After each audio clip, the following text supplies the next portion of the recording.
enfin, la question, ça va être, c'est le titre, hein, c'est pourquoi la gauche perd, hein. On se rend bien compte depuis, bon là, globalement, pour la prochaine présidentielle, c'est mal barré, hein, ça fait pas trop d'illusions, ça fait longtemps que tout le monde est assez pessimiste là-dessus, mais ça date même d'avant ça. Ça fait déjà, enfin, si on considère que la gauche PS c'est pas vraiment la gauche, on peut dire que ça fait un paquet de temps que la gauche perd, autant sur le plan électoral mais aussi sur le plan des mouvements sociaux. En fait, y a pas eu de grande victoire depuis longtemps. Euh, donc, euh, donc voilà. Donc globalement, c'est un bilan plutôt morose, et ce serait intéressant de se poser la question de pourquoi. Est-ce que c'est des questions de stratégie? Est-ce que c'est des questions de sociologie électorale? Est-ce que c'est des questions d'organisation des corps sociaux, etc., etc. C'est des questions de bataille culturelle qui tournent en notre défaveur, etc., etc. Enfin, ça peut être plein de questions.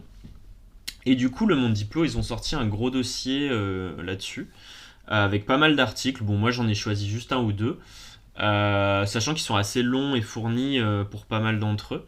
Donc on parlera de ça. Et puis, ouais, il y a un débat Mediapart qui date d'il y a 2 3 mois sur la question, mais qui a pas vieilli, entre guillemets, et qui a l'air assez cool.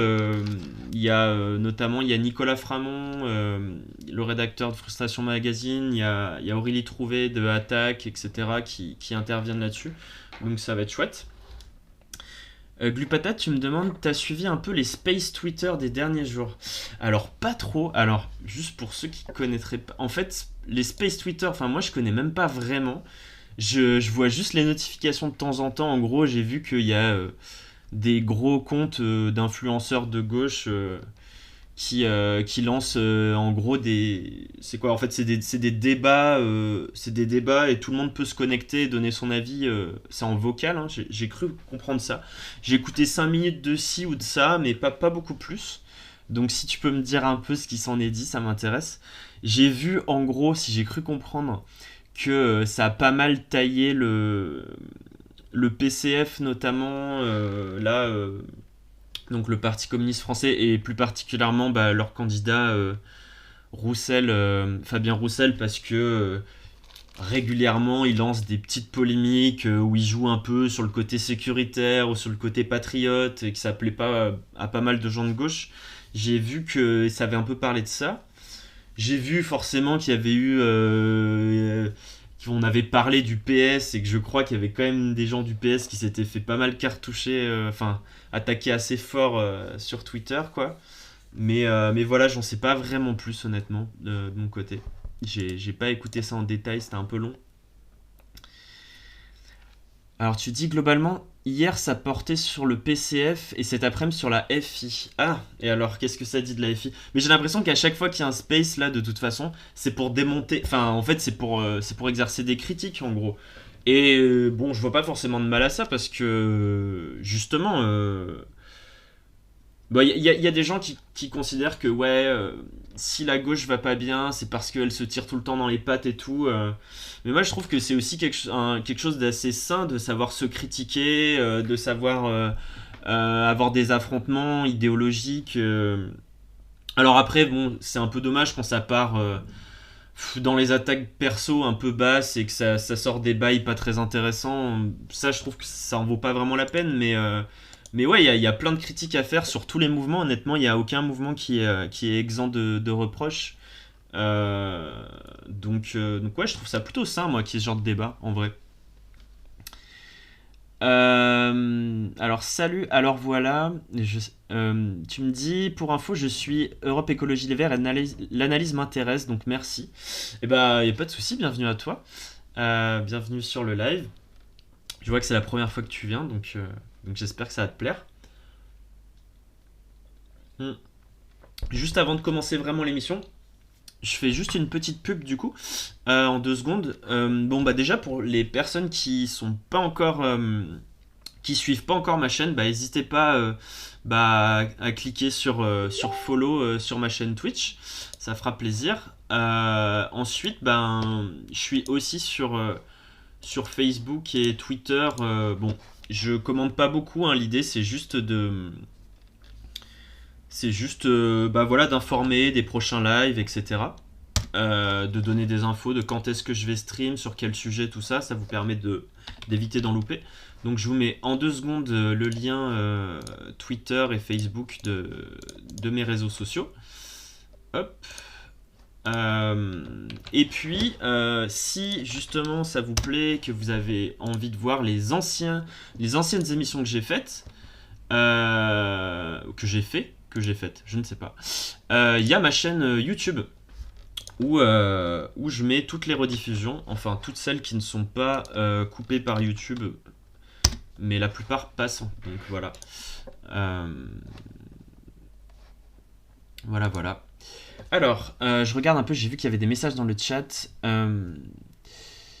Alors, tu me dis, hier c'était très critique vis-à-vis du PCF et de leur côté sécuritaire, voire islamophobe. Cet après-midi, c'était un peu moins violent, car les gens qui participent à ce genre de space sont plus proches de Mélenchon que de Roussel, je pense. Oui, effectivement, je pense, j'ai l'impression en tout cas, moi je suis pas passé très longtemps sur ces space Twitter, mais effectivement, il y a quand même une... ça a l'air d'être globalement des gens de gauche radicale, même en partie plus radicale que ceux de la France Insoumise, mais en gros, ouais, l'AFI est à peu près épargné quand même. Voilà. Après, qu'est-ce que tu me dis? Ouais. Le space sur Méluche est toujours en cours. Ok. Après, Mélenchon, il y a quand même de quoi critiquer, hein, moi je l'ai déjà dit plusieurs fois sur ce live, mais moi ça va me permettre de préciser pour ceux qui ne me connaîtraient pas. Et puis comme ça, c'est toujours bien de savoir d'où on parle avant de donner une opinion, parce que évidemment je suis pas neutre. Moi le nom de ma chaîne donne un peu l'idée, hein. Globalement, moi je me considère plutôt comme sur une ligne plutôt communiste révolutionnaire. Donc moi, typiquement, le candidat à la présidentielle dont je me sens qui me représente le mieux en termes d'idées, ça va être Anas Kazib, Philippe Poutou aussi, voilà, sur cette ligne-là. Donc forcément, il y a des choses, moi, qui peuvent me déplaire, par exemple chez Mélenchon. Malgré tout, j'en suis pas certain, mais il y a quand même pas mal de chances que je vote Mélenchon aux élections. Donc voilà, juste pour dire d'où je parle aussi, en 2 secondes. Mais voilà, après, je considère aussi que la politique, ça se fait pas que pendant les élections. Moi, ce que je trouve intéressant cette année, c'est qu'en fait, pendant la présidentielle, c'est une année où on parle beaucoup plus de politique. Notamment les gens qui s'intéressent pas trop en temps normal prennent quand même le temps de regarder quelques émissions télé, d'en parler de temps en temps à leurs amis, à leur famille, etc. Et donc je trouve que c'est une année importante, l'année des élections, parce que c'est une année où on peut se battre pour faire passer des idées. Maintenant, je considère qu'il y a aussi beaucoup de choses qui se gagnent plutôt par les luttes sociales, que ce soit dans les entreprises ou dans les mouvements sociaux plus générales. Mais après aussi par toutes sortes d'initiatives, notamment les initiatives de groupes libertaires, ça me parle beaucoup aussi, par exemple les montées des squats, des choses comme ça. Je trouve que ça aussi c'est une façon de faire passer de plus que faire passer des idées, de les mettre en application pour le coup. Bref, après avoir un petit peu papoté, on va peut-être s'y jeter tranquillement. Si, quand même, une dernière. Je sais pas si vous avez vu ça. Une dernière info là qui vient de tomber à l'instant, quand même. Il y a encore une candidature de plus à la présidentielle qui est celle de. Comment il s'appelle? De Gaspard Koenig. Alors attendez, je vais vous montrer ça. Je viens de voir ça sur Libé à l'instant. Tac. Hop là. Voilà, Gaspard Koenig, candidat à la présidentielle et en croisade contre la prison bureaucratique. Est-ce qu'il y en a, je sais pas s'il y en a qui savent qui c'est. En gros, c'est un philosophe, je crois. C'est quelqu'un qui passe beaucoup de temps sur les plateaux télé, sur sur les plateaux télé de débats, de société, sur des questions un peu à la con.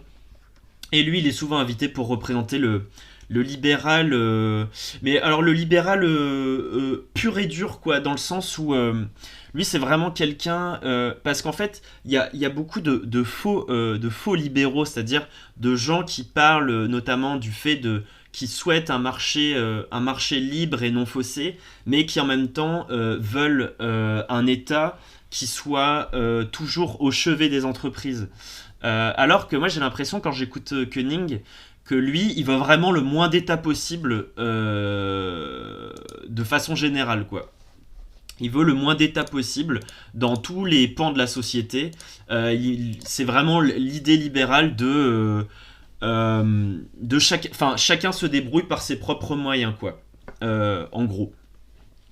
Et donc du coup ça étonne pas du tout que son mot d'ordre c'est la bureaucratie, parce que lui du coup tout ce qui le débecte ce sont les administrations, les règlements, les protocoles, tout, en fait tout ce qui peut réguler notre monde, forcément ça lui déplaît parce que lui il a envie que les capitaux puissent circuler le plus librement possible. En fait, lui, il veut la liberté d'entreprise absolue. Et aussi le minimum j'ai l'impression, hein, le minimum d'instances collectives, en fait, d'instances de partage, de solidarité. Typiquement, tout ce que peut être la sécu, le chômage, enfin, les allocations, les choses comme ça, qui est en fait une richesse collective puisque tout le monde met au pot et tout le monde peut en profiter à un moment de sa vie s'il en a besoin. Ça lui plaît pas quoi. Lui c'est l'idée de chacun va créer sa propre route et se démerder avec ce qu'il a. Donc voilà, honnêtement je sais pas du tout si on va en parler longtemps parce que certes il a un peu d'écho médiatique, mais est-ce que... Enfin, là, il monte un parti, mais je suis pas sûr il va avoir beaucoup de militants actifs de terrain, etc. Et puis bon, les idées libérales, elles sont quand même bien défendues par Macron, Pécresse et d'autres. Donc à voir si ça émerge ou pas son truc. Et voilà. Je me permettais de vous le dire si vous étiez pas au courant. Voilà. Qu'est-ce que vous dites Salut Bubu Radical, bienvenue.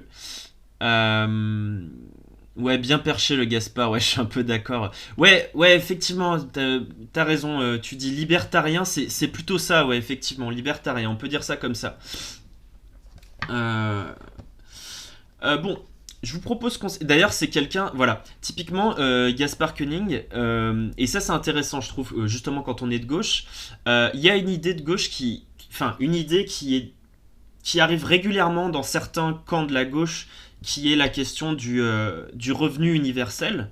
Donc, c'est-à-dire donner de l'argent, une somme d'argent. Bon, tout le monde n'est pas d'accord sur la somme, mais qu'on va donner à chacun de façon inconditionnelle à partir du moment qu'on a 18 ans jusqu'à notre mort. Et Gaspard Koenig, lui, c'est un grand défenseur de ce revenu universel-là. Évidemment, lui, il le pense pas pour sortir les gens de la pauvreté ou de la merde, etc. Dans sa vision du revenu universel, c'est un revenu qui se substitue à toute autre forme d'allocation sociale. Et donc, du coup, c'est quelque chose qui pose problème parce que typiquement, je sais pas, on va dire que je sais pas combien lui le chiffrait quand il en parlait, mais mettons que c'est 700 balles. Bon, on va donner 700 balles par mois à tout le monde, à tous les gens qui sont majeurs. Mais en fait, bon, avec 700 balles, on vit pas pour autant, même si ça peut permettre de survivre un petit peu. Mais en fait, ça tient pas du tout compte des situations particulières de chacun et chacune. C'est-à-dire que en fait si vous êtes au chômage et que vous avez 4 gosses, qu'on vous donne 700 balles de cette allocation, enfin de ce revenu universel là, ça compensera jamais l'allocation logement, l'allocation chômage, l'allocation familiale qui correspond à des besoins spécifiques quoi. Et d'autre part, quelqu'un qui gagne 10 000 balles par mois, pourquoi on se ferait chier à lui donner 700? Il en a pas besoin. Au contraire, c'est quelqu'un qu'il faudrait plutôt taxer pour redistribuer ailleurs, typiquement. Donc en fait, il faut faire attention parce que typiquement le revenu universel, c'est ce genre de potentielle fausse bonne idée qui peuvent être des cadeaux empoisonnés qui sont mis dans des programmes libéraux pour leur donner un aspect faussement social. Voilà. Alors après, y a plein de méthodes de calcul et de présentation différentes. Il y en a qui sont pas autant hardcore que ça, mais voilà, c'est un peu pour donner une idée. Bon, maintenant qu'on a un petit peu blablaté, je pense qu'on va se lancer dans le vif du sujet. Je vais remettre un tout petit peu de musique de fond. Tac. Alors, où est-ce que j'ai mis mon article? Alors, en fait, ce que je vous propose, du coup, ça va se passer en 3 temps. On va d'abord lire un premier article qui est assez long du Monde Diplo. Donc du coup, qui s'appelle On aimerait bien mais on ne peut plus.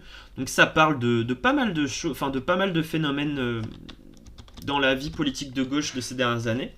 Ensuite, on va regarder un débat Mediapart qui dure 30-40 minutes, je pense.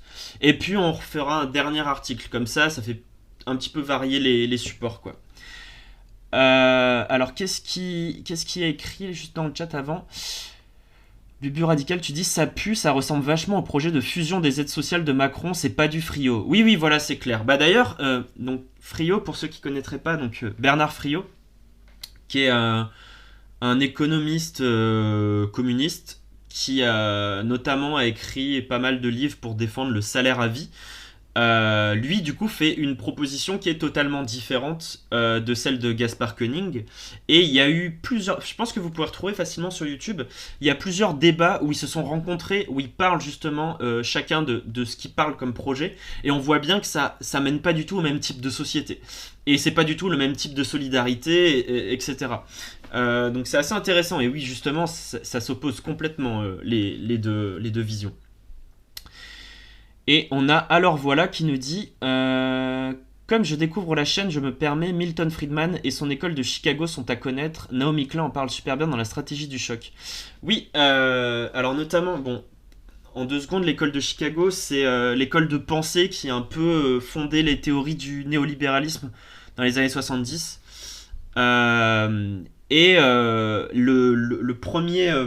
Le premier terrain d'essai grandeur nature de ces idées économiques, c'est au Chili en fait, parce que les États-Unis avaient soutenu le coup d'État de Pinochet.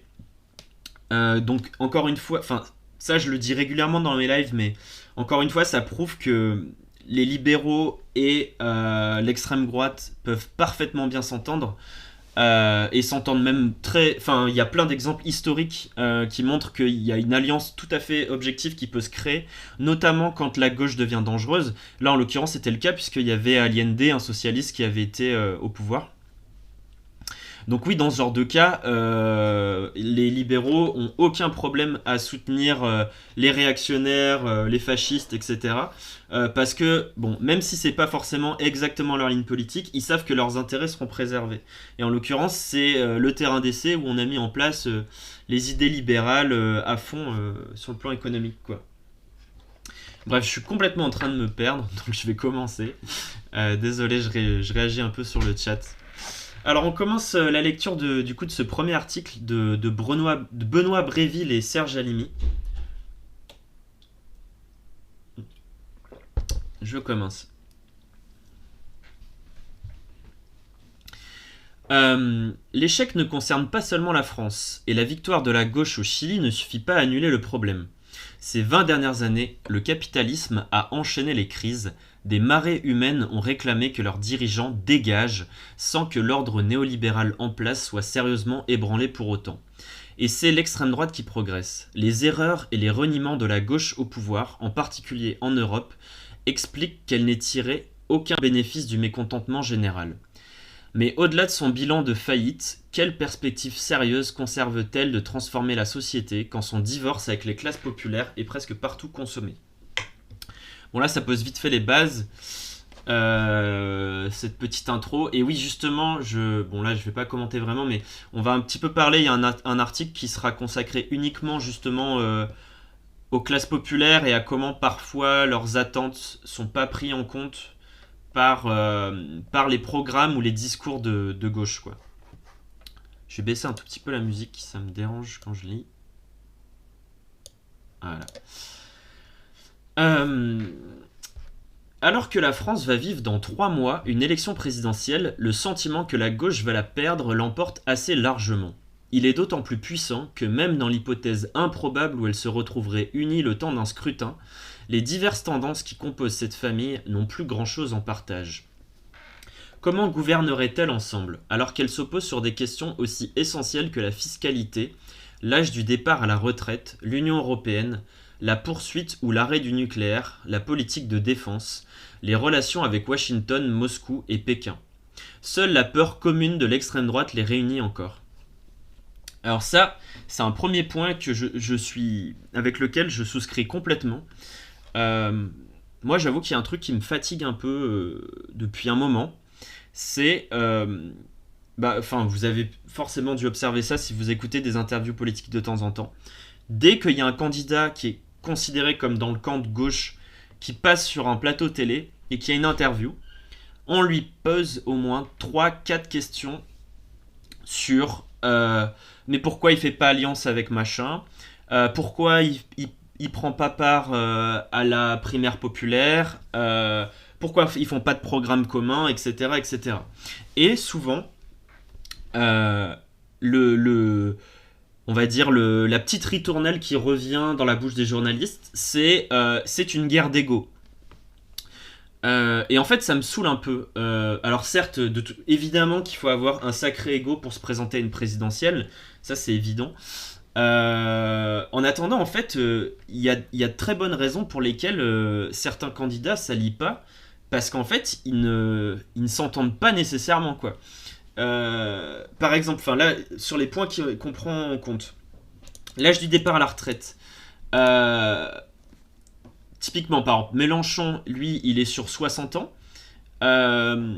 Hidalgo, elle est sur 62 ou 63 ans, je ne sais plus. Jadot, je sais pas, honnêtement, je veux pas dire de bêtises. Mais donc déjà, voilà, typiquement, ça c'est un point de clivage entre Mélenchon et entre Hidalgo. L'Union Européenne, il y a le PS et le Europe Écologie Les Verts qui depuis toujours ont une ligne très très pro-européenne avec l'idée, avec notamment par exemple les écolos, c'est peut-être le plus flagrant, Europe Écologie Les Verts, parce que eux ils ont une vraie vision. Ils se considèrent comme fédéralistes. Eux ils aimeraient qu'à terme il y ait une baisse de l'influence nationale sur l'échelle européenne notamment. Ce qui n'est pas du tout le cas, par exemple, du PCF qui a une ligne plus patriote.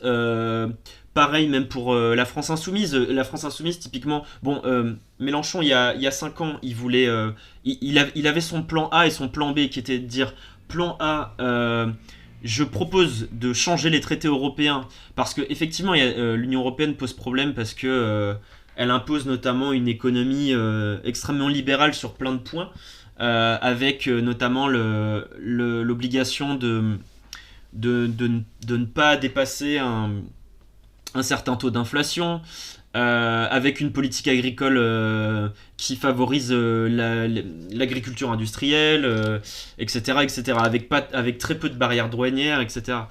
Donc bon, Mélenchon disait, bah en fait, soit on change ces traités-là, soit plan B, on se casse. Et lui joue sur l'idée que la France, c'est la deuxième économie de l'Union Européenne, et donc l'Union Européenne ne peut pas fonctionner sans la France, donc on va utiliser ce point-là comme point de bascule. Aujourd'hui, ils tiennent plus le même discours à la France Insoumise, ils parlent... j'ai oublié le terme exact, mais en gros, l'idée c'est de dire on reste dans l'UE, mais on va désobéir au traité quoi qu'il en coûte. Et c'est pas du tout la position par exemple d'Europe Écologie Les Verts, qui peuvent être critiques de l'Union Européenne, mais qui en rentreront jamais dans une stratégie frontale de désobéissance, par exemple. Donc voilà, ça c'est des points de clivage qui sont importants. Et ça légitime par exemple le fait qu'il y ait des candidatures qui soient séparées.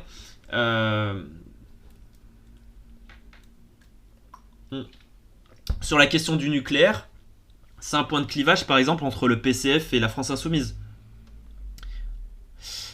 Euh, Bubu Radical, tu me dis Opting Out. Ouais, je crois que c'est un nom comme ça. C'est pas exactement ce nom-là, mais c'est un nom comme ça, ouais, le point.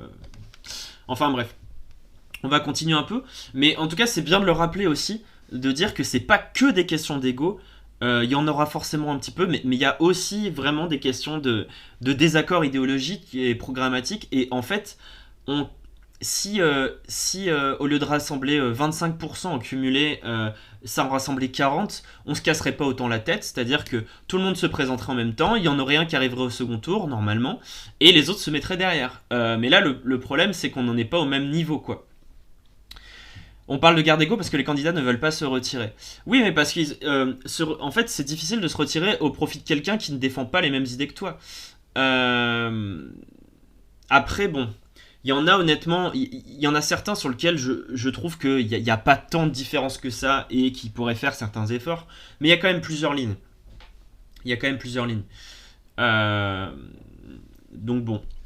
Et après, il y a aussi une autre chose qu'on souligne pas assez, et ça c'est un problème institutionnel, c'est qu'il y a aussi des enjeux de survie de certains partis politiques. Enfin ça j'en ai déjà parlé plusieurs fois, mais notamment juste après les présidentielles, il y a les élections législatives où on va élire les députés. Et ça c'est extrêmement important pour les partis politiques parce que plus vous avez de députés, plus vous touchez de thunes. Les députés versent une partie de leur indemnité à leur parti politique notamment. Et en fait, si tu n'existes pas dans les présidentielles, c'est très compliqué juste derrière de pouvoir faire un bon score dans les législatives. Souvent, il y a une certaine corrélation entre les résultats des présidentielles et des législatives. Ce qui pose d'ailleurs problème parce que comme elles se succèdent juste, ça crée un peu un problème entre guillemets démocratique parce que avant il y avait un vrai écart de 2-3 ans entre les deux élections, et du coup on pouvait se retrouver avec des situations de cohabitation où par exemple au bout de 2 ou 3 ans de mandat présidentiel, on avait des gens qui n'étaient pas très satisfaits et qui allaient voter pour l'opposition à l'Assemblée, et donc du coup on avait un pouvoir qui était moins hégémonique, quoi. Mais en gros, typiquement par exemple le PCF, Parti communiste français, qui sont en chute libre depuis longtemps sur les résultats électoraux, ben, ça fait 2 ou 3 présidentielles où ils n'ont pas de candidat. Là, ils se disent qu'aussi, ça leur permet d'occuper une surface médiatique, de faire parler d'eux, de montrer que c'est un parti qui existe encore, en espérant avoir des résultats un peu moins dégueux que les dernières fois aux législatives. Ça, typiquement, c'est important pour la survie de leur parti aussi. Donc voilà, il y a aussi des choses comme ça qui rentrent en compte, qui sont un peu plus complexes que juste de l'ego, par exemple. Bon, je vais continuer sur l'article. Depuis 4 décennies, l'ascension de celle-ci s'est poursuivie, alors que la gauche a exercé le pouvoir pendant 20 ans. 1980 à 1986, 1988 à 1993, donc ça c'est les périodes Mitterrand en gros. 1997 à 2002, ça c'est justement la cohabitation où c'est Chirac président, mais il y a une majorité PS à l'Assemblée nationale, donc on a un gouvernement qui est géré par Lionel Jospin. Et puis 2012-2017, donc ça c'est le quinquennat Hollande. Autant dire que les stratégies déployées pour enrayer ce danger ont spectaculairement échoué. Ailleurs qu'en France, le tableau n'est pas plus reluisant. Ce n'est pas la peine de tourner le couteau dans la plaie, nous sommes submergés.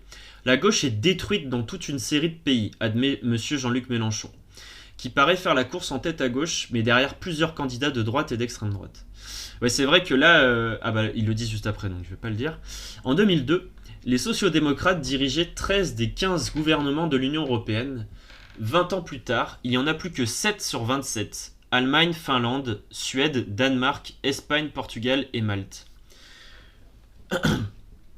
Un effondrement qui n'est pas sans rapport avec un paradoxe cruel que relève M. Jean-Pierre Chevènement.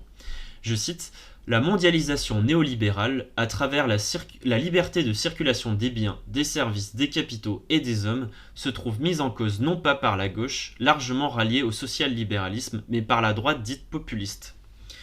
Ouais, alors, bon. Là, il y a quand même un truc à reprendre là-dessus. Je bois juste une seconde.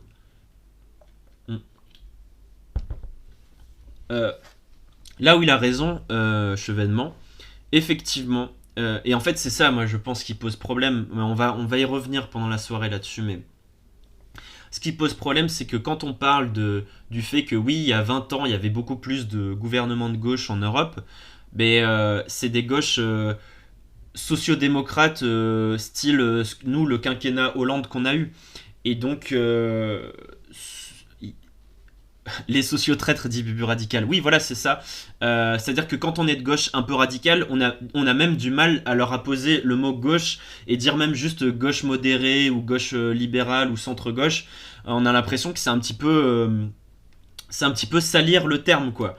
Parce que concrètement, c'est difficile à voir qu'est-ce qu'il y a qui les relie à la gauche, à part, bon, pour le cas français, par exemple, le quinquennat Hollande, sur le plan économique. En fait, on a une stricte continuité, ou quasi, il y a toujours quelques mesures économiques qui n'auraient pas été mises en place par la droite, il faut quand même le dire. Mais il y en a plein d'autres dont la droite aurait rêvé, qui ont été mis en place, le pacte de responsabilité, le CICE, la loi travail, etc., etc. Et donc du coup, après, il y a juste sur les questions qu'on dit sociétales, où il peut avoir un peu plus d'avancée par ces partis-là, parce qu'ils ne sont pas réac comme les partis conservateurs, et donc oui, ils veulent bien donner un peu plus de droits aux homosexuels, un petit peu plus de droits aux femmes, etc. Mais sans non plus trop bousculer l'échiquier, parce que ça reste des mous, quoi.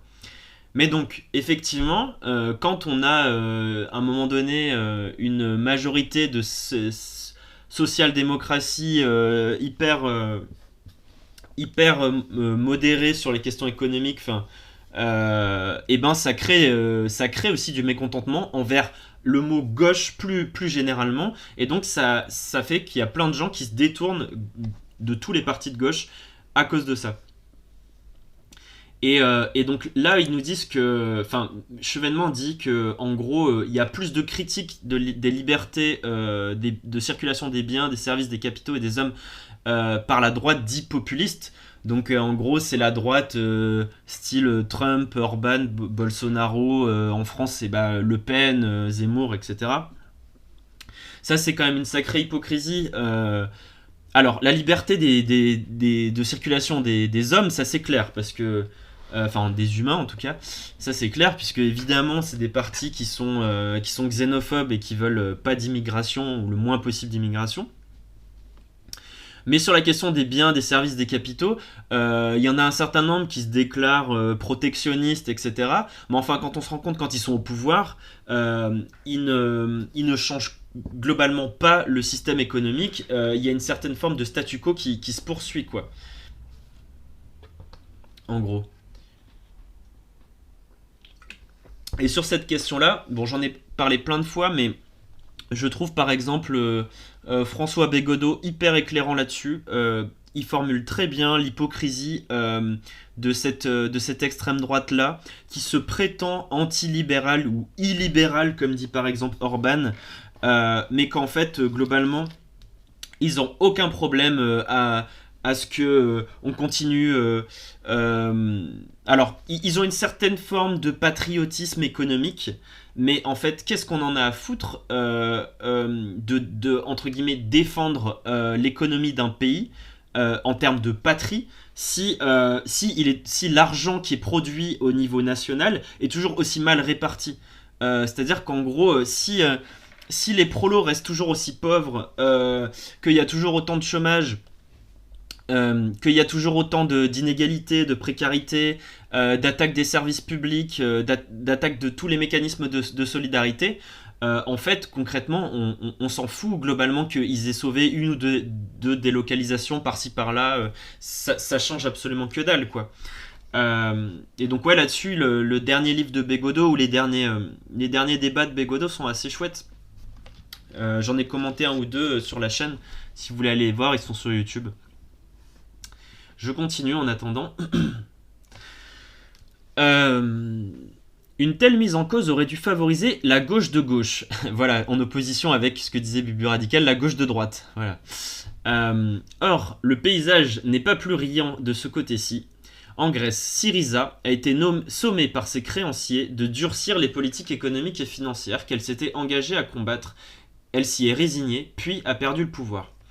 Donc ouais, ça c'était Syriza, c'était le parti de Tsipras, qui était sur une ligne assez radicale, et qui s'est fait écraser aussi par l'Union Européenne, quoi. qui lui a imposé des conditions de négociation très très dures sur le plan économique et qui a créé la crise qu'on connaît en Grèce, quoi. Donc Podemos en Allemagne et Die Linke Podemos en Espagne et Die Linke en Allemagne sont affaiblis. Alors ça, c'est des situations que je connais pas extrêmement bien, je vais rien dire dessus. Si ça vous intéresse, vous avez vu, ils ont sorti un article sur ces deux thèmes-là, le monde diplo. Donc vous pouvez aller voir ça aussi. Les communistes français ne comptent plus aucun élu au Parlement européen. Et ce n'est pas tout.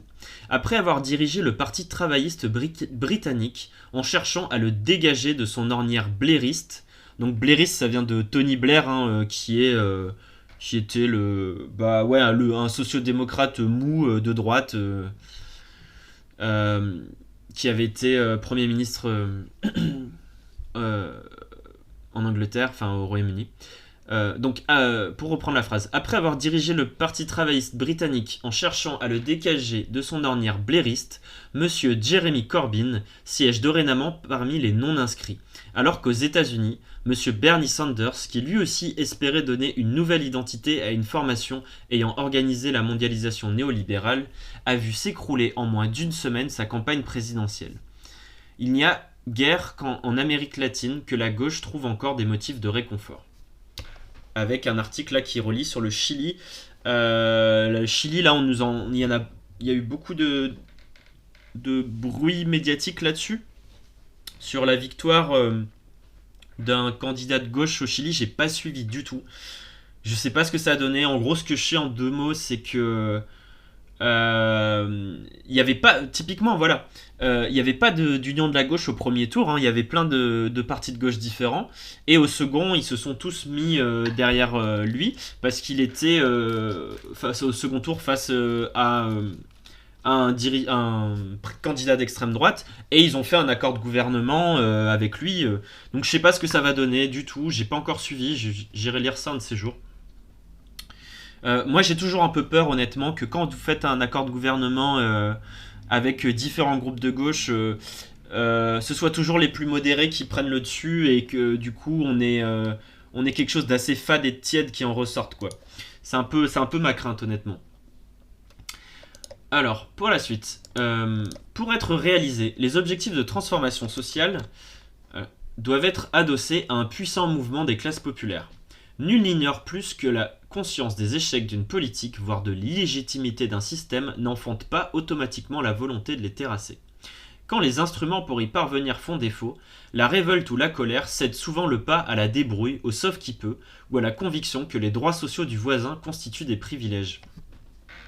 Alors sur cette question-là, justement, il y a le Média qui a sorti une vidéo il y a 2 jours sur YouTube. Je vais vous la trouver, je la mets en commentaire parce qu'elle est plutôt cool, qui a été faite par le Stagiairite. Je vous la mets, vraiment je la trouve chouette. Mettez-la vous sous le coude. Voilà, pourquoi les Français sont de gauche mais votent à droite. C'est très bien expliqué. En fait, il reprend un bouquin de Patrick Savidian qui s'appelle Voulons-nous vraiment l'égalité ? Et ça explique que, en fait, les gens, notamment les Français, sont de plus en plus informés sur les inégalités. Ils ont de plus en plus conscience qu'il y en a. Ils s'en rendent compte. Et d'ailleurs, ça crée de la colère. Et il y a, globalement, dans les classes populaires et les classes moyennes, un désir de lutter contre ces inégalités-là, en France, qui est assez évident. Donc ça prouve que il y a un terreau idéologique qui est favorable à la gauche, sauf que en fait les gens ont très peu d'espoir vis-à-vis de l'avenir, ont très peu d'espoir vis-à-vis du politique, et notamment ils pensent que leur vie sera moins bien que celle de leurs parents, et la vie de leurs enfants sera plus dure que la leur, et que globalement le futur est noir, quoi. Et donc du coup tout ça, donc cette conscience en fait des inégalités, mais une conscience un peu vaine parce que l'impression que rien ne peut changer, un sentiment d'impuissance qui est légitime parce que objectivement ces 20 dernières années, la situation sociale s'est détériorée, le pouvoir d'achat de beaucoup de ménages ont baissé et on vit objectivement moins bien qu'il y a une 15 ou vingtaine d'années quand on est pauvre ou en bas de la classe moyenne, quoi. Et donc tout ça fait que ça crée une certaine forme de désespoir. Et plutôt que du coup s'engager sur des mouvements sociaux, aller militer pour des partis de gauche radicale, etc., et ben il y a une certaine forme de... ils appellent ça en fait de solidarité qui va s'appliquer autour de soi. C'est-à-dire, on va essayer de faire tout ce qu'on peut pour mettre à l'abri ses enfants, et éventuellement ses amis proches, etc. Mais, et donc du coup, on va avoir des stratégies de pensée individuelles. Donc c'est-à-dire qu'on va plutôt essayer de trouver une solution de gagner un peu plus de sous à travers des activités économiques plutôt que par exemple par du syndicalisme pour réclamer plus d'argent pour tout le monde. Et donc à travers ça aussi, il peut avoir l'impression que les mécanismes de répartition on va dire, en fait, les mécanismes de répartition type service public, type redistribution des richesses, etc., en fait, elles leur font défaut. Dans le sens où, malgré ça, les gens vivent moins bien qu'avant. Donc, on a l'impression que c'est pas nous qui en profitons et que c'est l'autre. Typiquement, l'autre, ça veut dire peut-être le chômeur quand on est travailleur précaire ou ça peut être l'étranger quand on est chômeur, etc. Et donc, ça crée une forme de dissension dans les classes populaires plutôt que de créer une forme de rassemblement collectif et de volonté de revendiquer de façon commune, etc. Et donc ça c'est vraiment intéressant parce que ça part d'une analyse qui est plutôt de gauche, qui est de dire on se rend compte qu'il y a des inégalités et on trouve ça injuste, on a envie que ça change, et ça provoque des mouvements politiques et économiques qui sont plutôt de droite, c'est-à-dire penser individuellement, penser à court terme, et voilà, en gros. Donc vraiment, je vous conseille la vidéo si ça vous intéresse, ça dure une vingtaine de minutes, elle est vraiment chouette.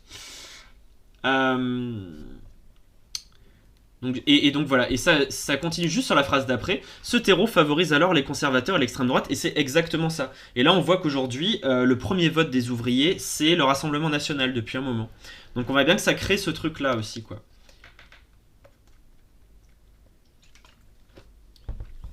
En France et ailleurs, l'échec de la plupart des grandes mobilisations sociales depuis 20 ans, en partie imputable à des stratégies syndicales inefficaces, mouvement saute-mouton à la SNCF et la RATP, doit beaucoup à des politiques gouvernementales qui ont empêché l'organisation de grèves paralysantes en imposant par exemple un service minimum dans les transports. Donc le mouvement saute-mouton, c'est l'idée de dire allez on fait grève le lundi et le jeudi et le reste du temps on travaille, etc. Donc et là le service minimum, voilà, c'est de dire on fait grève mais pas complètement toujours. Alors après, bon, moi j'ai pas envie non plus de charger ça parce que d'un côté on peut s'attaquer aux syndicats en disant bah voilà vous êtes pas assez radicaux, vous allez pas assez loin et tout, mais la grève ça coûte de l'argent, donc on peut aussi tout à fait comprendre que bah, les travailleurs sans aucune certitude que leur mouvement de grève va être victorieux, on peut comprendre que c'est compliqué de faire grève tous les jours de la semaine et de façon reconductible de façon indéfinie, etc. Même si heureusement il y a des caisses de grève dans plein de syndicats. C'est pas toujours suffisant en tout cas. Car la bourgeoisie sait apprendre de ses défaites et détruire les outils qui les ont provoquées. Elle n'hésite ni à changer les règles du jeu, ni à les enfreindre. Chaque fois qu'elle le doit, elle le peut et elle le fait. Ainsi que l'observait le philosophe Lucien Sèvres, le capitalisme ne va pas s'effondrer de lui-même, il a encore la force de nous conduire tous à la mort. Comme ces pilotes d'avion qui se suicident avec leurs passagers, il est urgent d'entrer dans le cockpit pour nous emparer des commandes. Ok. Souvent la gauche est entrée dans ce cockpit, et c'est un peu son handicap aujourd'hui, tant le souvenir de ses passages au pouvoir détruit la volonté de lui confier à nouveau les manettes. Des noms comme ceux de Blair, donc ça c'est Tony Blair au Royaume-Uni, Bill Clinton aux États-Unis, François Mitterrand en France, Craxi, je sais pas où c'est, González, Schröder en Allemagne, Hollande provoquent souvent un rejet violent. Donc tous des sociodémocrates, pour ceux que je connais. au point qu'il faudrait remonter loin dans le temps et piocher dans un stock de photos en noir et blanc pour que le nom de gauche déclenche encore de la nostalgie. Le New Deal, donc ça c'est en référence à Roosevelt, le Front populaire, l'esprit de 1945 auquel les Britanniques doivent leur service de santé publique, le communisme déjà là de la sécurité sociale, selon la formule du sociologue Bernard Friot. L'histoire des déceptions qui ont suivi, en particulier ces dernières années, est connue. Inutile de la détailler ici. Deux dimensions méritent cependant d'être rappelées. D'une part, loin d'avoir simplement échoué à appliquer son programme, la gauche a mis en œuvre celui de ses adversaires. D'autre part, chaque fois qu'elle ne s'empressa pas de capituler dès le premier jour de son mandat, dans le cas du président François Hollande, ce n'est ni un coup d'État, ni une armée étrangère qui provoqua la mise au pas, mais une strangulation financière. Le printemps d'Athènes, résumé en août 2015 M. Yanis Varoufakis, qui avait été ministre des Finances grecques, a été écrasé, tout comme le printemps de Prague, pas par des chars, mais par des banques. Et ça, c'est vrai aussi que c'est quelque chose qui revient souvent, c'est que quand il y a des gens qui essaient de mener des politiques de... Enfin, des gouvernements qui essaient de mener des politiques de gauche, vraiment de gauche, bah, il y a tout un tas de pays, ou d'institutions aussi à l'intérieur du pays, mais qui sont, convaincus des idées libérales, qui font tout pour leur mener la vie dure, et pour leur créer des perturbations économiques. Et du coup, c'est ensuite assez facile de pouvoir dire, mais regardez, la gauche ruine le pays. Typiquement, il y avait des articles qui étaient intéressants sur le Venezuela, sur à quel point le patronat aussi avait orchestré la crise, et que les États-Unis avaient massivement aussi essayé de déstabiliser économiquement le Venezuela, etc. Donc voilà, ça c'est assez intéressant aussi à voir, ce genre de point.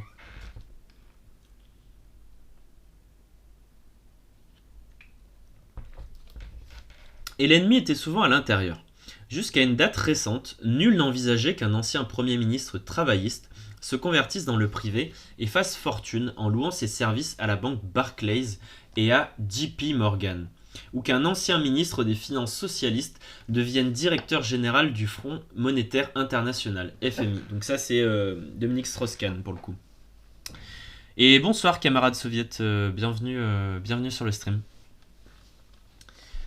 Où on en était. Mais mieux, si l'on peut dire, ce sont trois socialistes français ou proches de François Mitterrand qui servirent d'architectes à la déréglementation des capitaux, moteur de la mondialisation financière. Monsieur Jacques Delors, comme président de la Commission européenne, Monsieur Henri Jaffransky à l'Organisation de coopération et de développement économique OCDE et Monsieur Michel Camdessus comme directeur général du FMI. Et c'est vrai que Mitterrand,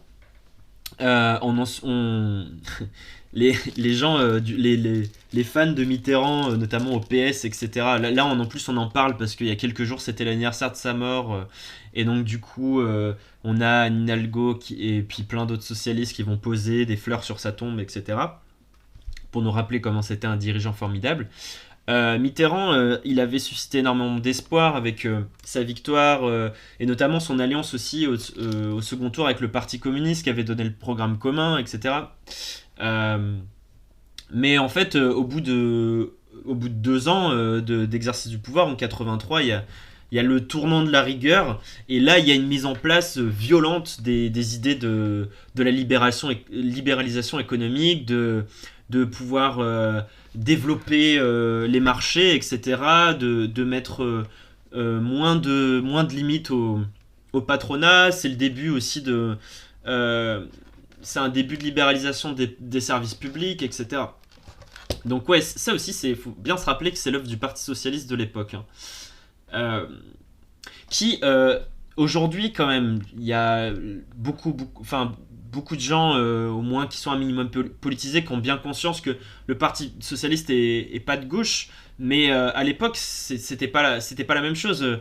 Quand Mitterrand a été élu, il y avait tous ces détracteurs politiques, médiatiques, etc., qui pensaient qu'il y avait les chars de l'armée rouge, enfin de l'armée soviétique, qui allaient débarquer à Paris, quoi. C'était la phrase qui était employée pour expliquer à quel point ça faisait peur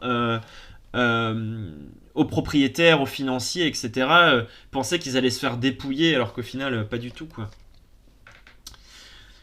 En déclarant sa candidature à l'élection présidentielle de 2002, le Premier ministre socialiste Lionel Jospin rappela même que l'intérêt des salariés de France Télécom et d'Air France avait selon lui justifié les ouvertures de capital décidées par son gouvernement. Comment mobiliser politiquement un électorat de gauche avec un tel bilan? Dans le chat, camarade soviète nous dit: je confirme, pour moi, le PS n'est pas du tout assez de gauche pour moi. Oui, bah ouais. Vu ton pseudo, je m'en doutais un petit peu, je t'avoue. Et d'ailleurs, ça, c'est un truc quand même, moi, m'irrite un peu là, parce que là, on vient de rappeler un peu l'héritage de Mitterrand et de Jospin, qui est pas forcément très glorieux. Ça m'agace un peu qu'un candidat comme Mélenchon, qui se pose toujours en candidat de rupture et qui s'attaque à la gauche plus modérée du PS, du machin, etc., soit aussi peu critique à l'égard de ces deux personnes, et d'ailleurs même les encense régulièrement. Il y a plein de fois où dans ses discours, Mélenchon fait des références à Mitterrand et se réclame de son sillage. Il a d'ailleurs été ministre sous Jospin, il était ministre de l'enseignement professionnel, et il en a, à ma connaissance, il en a toujours parlé très positivement de Lionel Jospin. Donc moi, ça, c'est quelque chose quand même qui m'irrite et qui m'interroge un peu quand on défend les positions qu'il défend, d'avoir autant d'affection pour ces deux personnages et aussi peu de critiques sur leur bilan. Ouais, je trouve ça assez particulier. Bon, je passe à la suite. Les choses ne sont pas plus faciles quand la gauche au pouvoir refuse de jouer le rôle de régisseur des politiques de droite. Il y a un peu moins d'un siècle, le dirigeant socialiste Léon Blum affichait ses inquiétudes à la veille d'élections législatives que le cartel des gauches allait remporter. Nous ne sommes pas bien sûrs que les représentants et dirigeants de la société actuelle, au moment où ces principes essentiels leur paraîtraient trop gravement menacés, ne sortent pas eux-mêmes de la légalité. Blum redoutait alors un coup de force. Aujourd'hui, inutile d'y recourir et même de sortir de la légalité pour que les principes essentiels d'une société capitaliste continuent de s'appliquer, quoi que décident les peuples concernés. 4 jours seulement après la victoire législative de la gauche grecque, le président de la Commission européenne, M. Jean-Claude Juncker, avertissait les vainqueurs du scrutin. Il ne peut y avoir de choix démocratique contre les traités européens. Bon, ça pose, ça pose les bases. C'est-à-dire que donc Jean-Claude Juncker, lui pour le coup, c'est vraiment un libéral, mais pur jus. D'ailleurs, je me demande, je ne vais pas dire de bêtises, mais je crois qu'il avait été impliqué dans des affaires d'évasion fiscale ou de fraude fiscale, je ne sais plus. Et alors qu'il est président de la Commission européenne, et notamment la Commission européenne a beaucoup d'influence sur les politiques fiscales qui sont menées en Europe et sur les possibilités de lutter contre les paradis fiscaux, etc. Donc ça prouve bien qu'il y a un souci à ce niveau-là.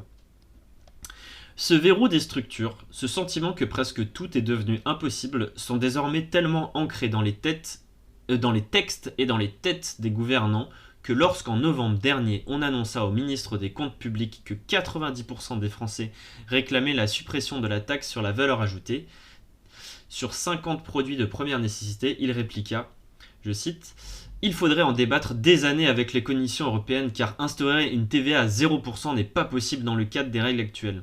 On aimerait bien, mais on ne peut plus. » Donc ça, notamment, ça fait partie il y a plusieurs candidats et candidates qui ont comme mesure dans leur programme, il me semble qu'il y a les Insoumis, il me semble qu'il y a Poutou aussi, si je dis pas de conneries, d'enlever la TVA sur justement ces produits de première nécessité. Ouais.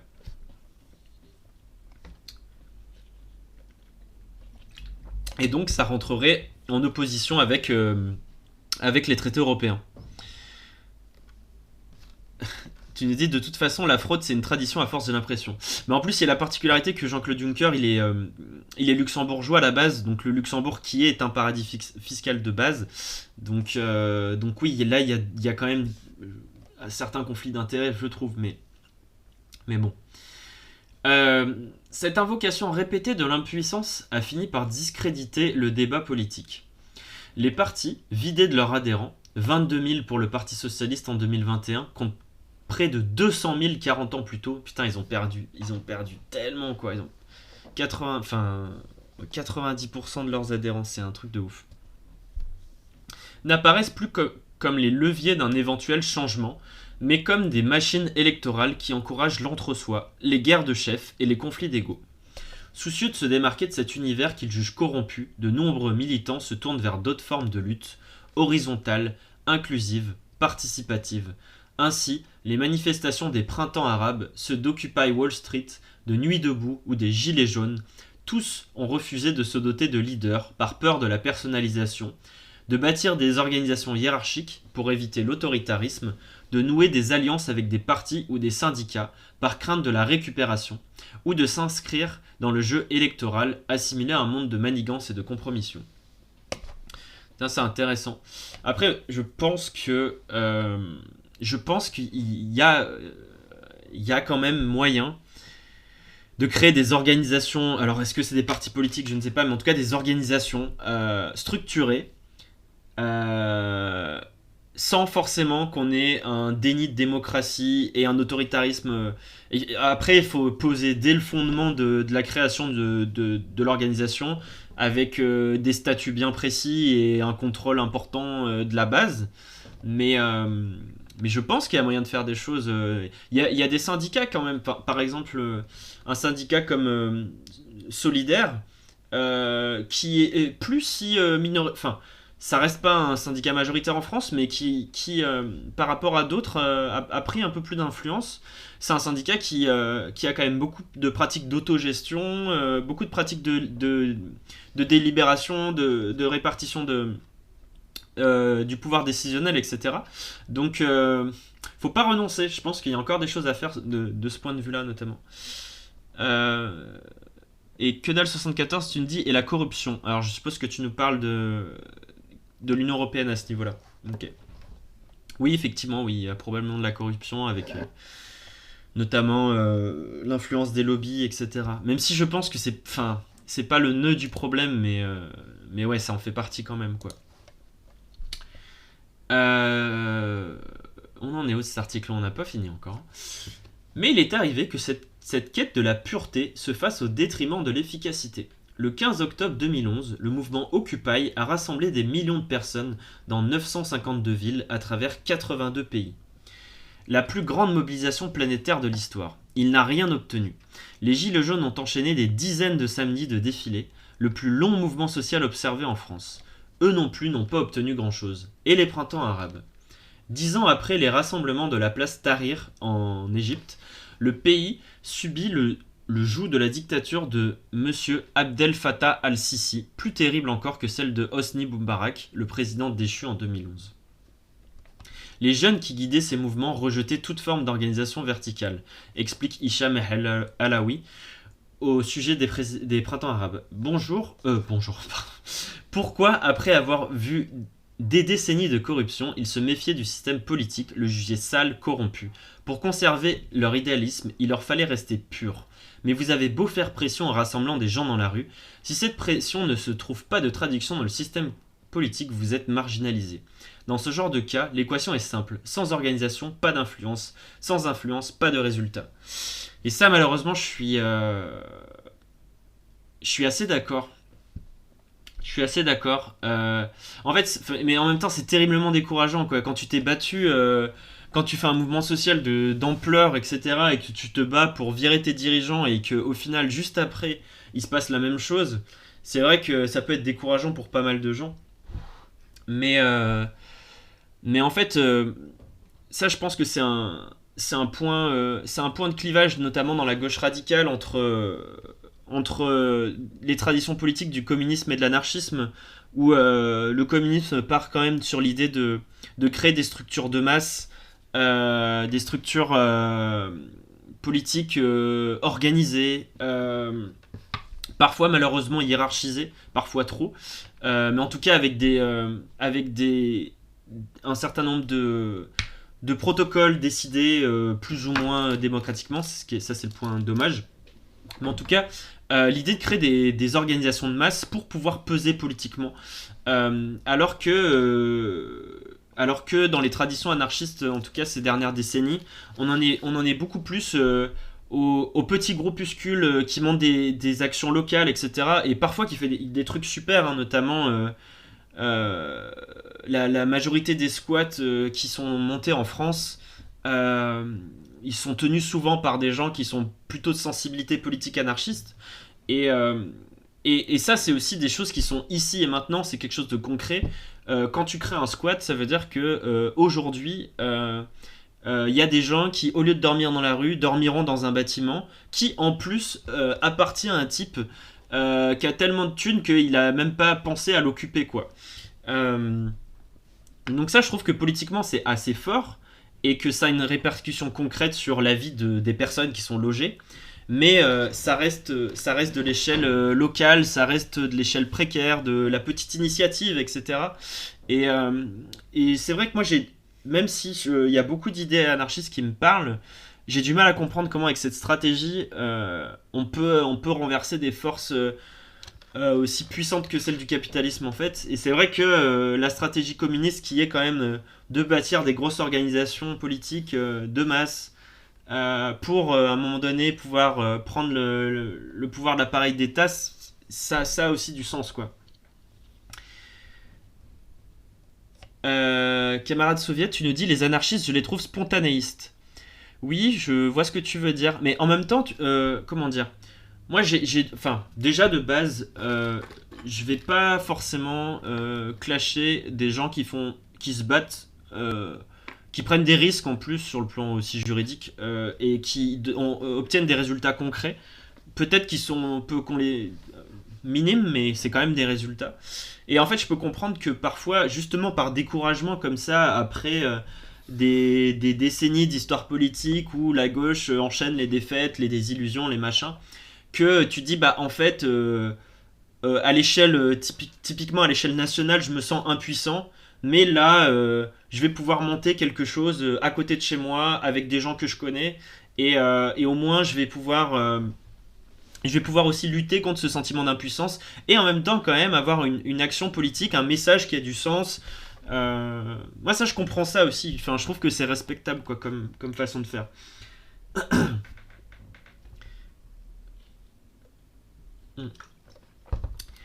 Alors je continue.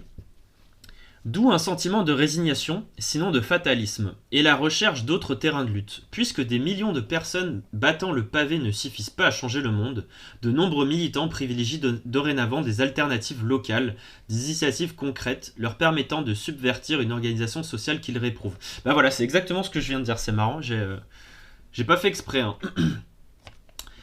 Ainsi voit-on fleurir les zones à défendre, les ZAD, les communautés autogérées, les circuits courts. Alors voilà, ça c'est intéressant aussi. Il y a des degrés de radicalité. Donc voilà, les ZAD typiquement, c'est vraiment le niveau de radicalité qui est très élevé. Et là, généralement, dans les ZAD, justement, vous allez trouver pas mal de gens libertaires, anarchistes, etc.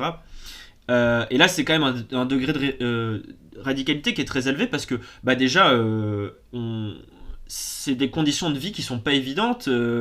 Celle de la ZAD, enfin, c'est pas du tout confort. C'est des risques juridiques qui sont très concrets, c'est-à-dire que tu peux te faire lever dans la nuit par un groupe de CRS, te faire tabasser et te retrouver au tribunal derrière. Donc ça, c'est un niveau de radicalité qui est élevé. Mais je trouve que c'est un projet politique qui a quand même du sens. En plus, la ZAD, c'est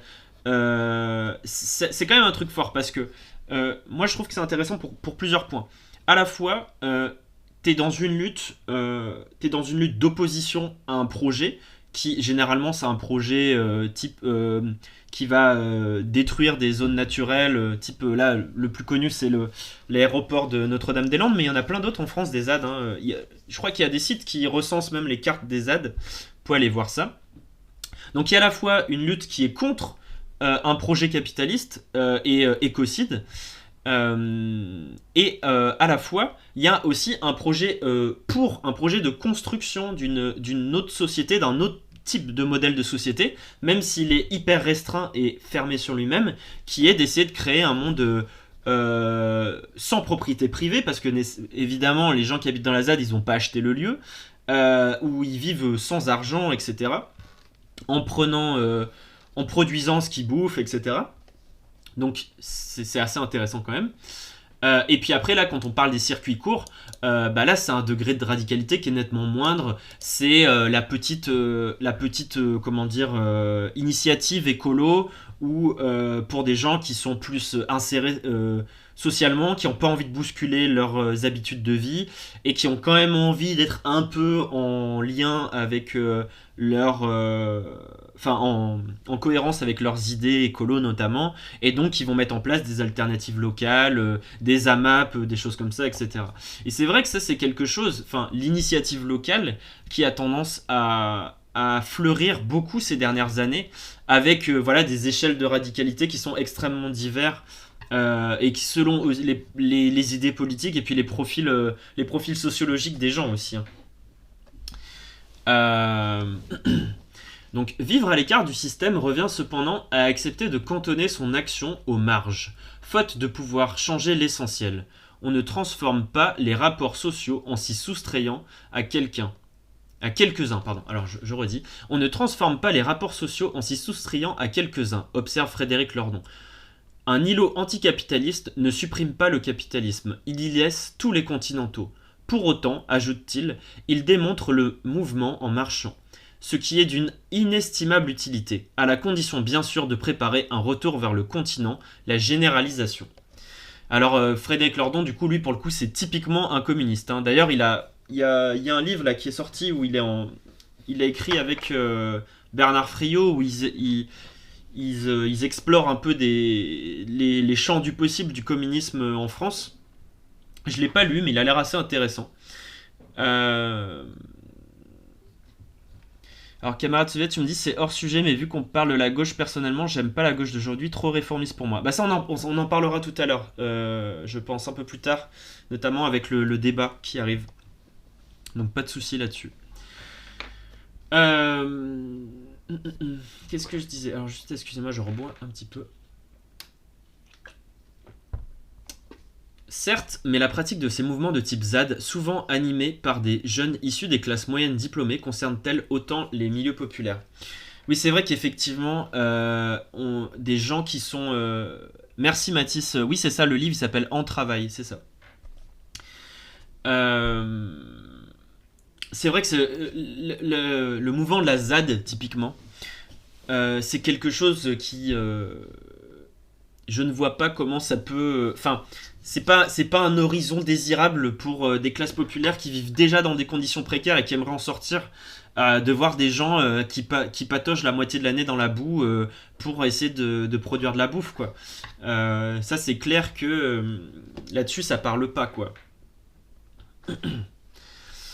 Or, une réflexion sur les échecs de la gauche ne peut pas faire l'économie d'un retour sur l'alliance de classe qui, tout au long du XXe siècle, lui avait permis de gagner et de transformer la société. Toujours fragile, elle est aujourd'hui en morceaux. Peut-on la reconstruire? Doit-on lui substituer autre chose? Car le front uni des classes moyennes progressistes et des couches populaires s'est désagrégé. Ces deux groupes ne se retrouvent plus, tant les ségrégations spatiales et scolaires se sont développées. Ils ont cessé de militer ensemble dans des partis politiques, désormais majoritairement composés de bourgeois diplômés et de retraités. Ils ne sont plus mobilisés ni par les mêmes causes, ni par les mêmes priorités. Et ça renvoie à un lien de Si les classes populaires étaient écoutées, d'un article que je vais probablement lire en fin de soirée, si j'ai encore le temps. Je pense que j'aurai le temps, mais je le lirai après le débat. On nous dit, alors, camarade soviète, tu dis oulala, qu'est-ce qu'il entend par classe moyenne? Question. Mais ça, c'est le problème, c'est vrai que. Salut, égalisation, bienvenue sur le live. Ça, c'est le problème, c'est que classe moyenne, c'est un terme qui veut tout dire et rien dire. Moi, ça me pose un petit peu problème parce que, en fait, déjà, je vois des gens qui sont objectivement. Relativement pauvres, hein, qui gagnent peu, qui touchent à peine au-dessus du SMIC, et ben quand tu leur demandes de se situer socialement, on va pouvoir se dire de la classe moyenne. Pourquoi? Parce que Parce que dire qu'on est de la classe populaire ou prolétaire ou pauvre, c'est vécu comme dégradant socialement, comme motif un petit peu de honte. Et donc on va s'identifier à la classe moyenne. Mais en fait, dans la classe moyenne, il y a des gens qui vont gagner 4-5 000 balles par mois. Et des gens qui vont se considérer de classe moyenne, avec d'autres qui en gagnent 1500, qui n'ont pas du tout les mêmes réalités sociales, qui vivent pas dans les mêmes quartiers, etc. Et donc je trouve que c'est un terme qui crée, je trouve, une certaine flou, une certaine confusion. Et c'est aussi une confusion qu'utilisent, je pense, volontairement pas mal de, de membres de la classe politique, parce que quand tu utilises classe moyenne, il y a plein de gens qui se sentent représentés, sans que tu prennes toujours des engagements clairs. C'est assez pratique, je trouve. Euh, alors, égalisation, tu nous dis classe moyenne inférieure égale prolétariat, classe moyenne supérieure égale petite bourgeoisie. Non. En fait, ça dépend aussi parce que typiquement, il y a ce qu'on appelle la petite bourgeoisie intellectuelle. C'est des gens qui vont pas nécessairement, par exemple, gagner beaucoup d'argent, mais vont avoir un gros capital culturel. Euh, Par exemple, il y a plein de gens qui travaillent dans le champ du social, de l'éducation, de la culture, qui vont avoir des bacs plus 5, voire même parfois vont avoir fait des doctorats, qui ont des niveaux d'études qui sont très élevés, donc qui ont un capital culturel qui est assez conséquent, qui en plus ont des pratiques culturelles qui font qu'ils lisent, ils se documentent, ils s'informent, etc. Et à côté de ça, ils vont réaliser des boulots où ils sont peut-être même pas sur le salaire médian. Et cela, comment tu les classes au final? C'est ça qui est compliqué aussi. C'est pas toujours très simple. Et d'ailleurs, il y a des gens qui font la thèse que c'est notamment à travers la culture et la promotion de la culture bourgeoise est considérée comme la culture légitime qu'on a fracturé euh, en fait, qu'on a fait une distinction entre la classe moyenne et le prolétariat, les classes populaires, notamment parce qu'il y aurait des... Comment dire? Justement, les gens dont je parle, qui vont gagner peut-être 1500 balles par mois, 1600 balles, pas grand-chose, qui vivent uniquement de leur poste de travail, qui touchent pas de rente, qui sont pas propriétaires nécessairement, etc.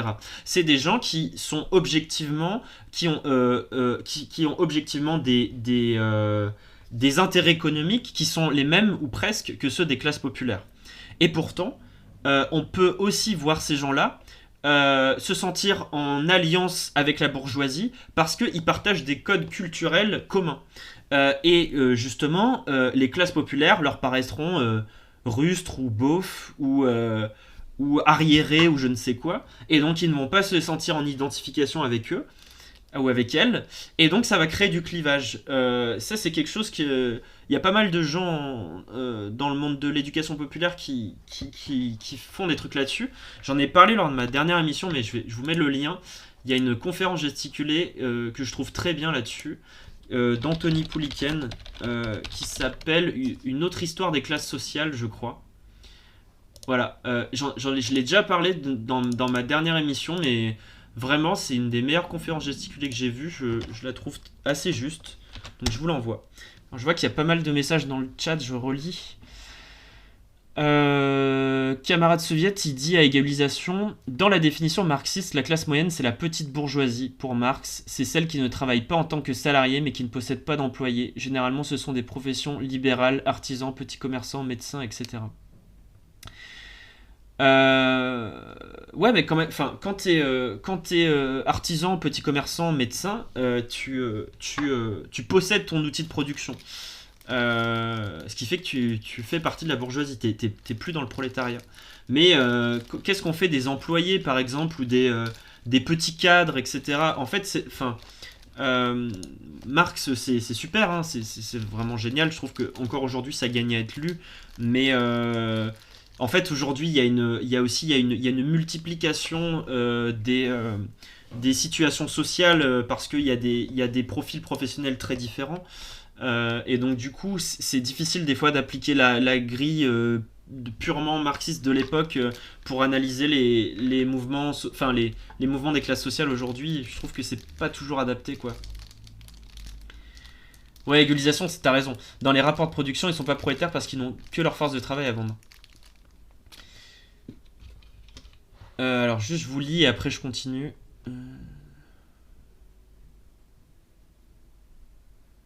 Oui, bah voilà, égalisation, tu viens de me le dire, c'est ça, ouais. Mais voilà, en tout cas, c'est assez intéressant et là-dessus de voir que aussi, ça c'était, je crois, c'était Gramsci qui disait ça à l'époque, qui était le, le leader du Parti communiste italien à l'époque de Mussolini, qui disait que les deux cœurs sociologiques de la gauche, c'était la petite bourgeoisie intellectuelle et le prolétariat ouvrier, et que quand ils faisaient alliance ensemble, c'était là que la gauche était forte, notamment. Quand il y avait alliance entre ces deux espaces sociaux, il se passait quelque chose. Sauf qu'aujourd'hui, bah, déjà, la classe ouvrière, elle a réduit en termes de proportion. Suite bah, au monde de l'économie tertiaire et de la désindustrialisation et puis de la délocalisation, etc. etc. On a une classe ouvrière qui est nettement plus faible numériquement qu'avant.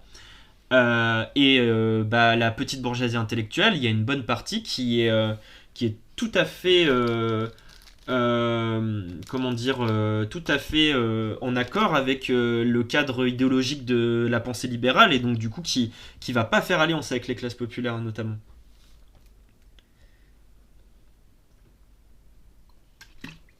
On continue l'article.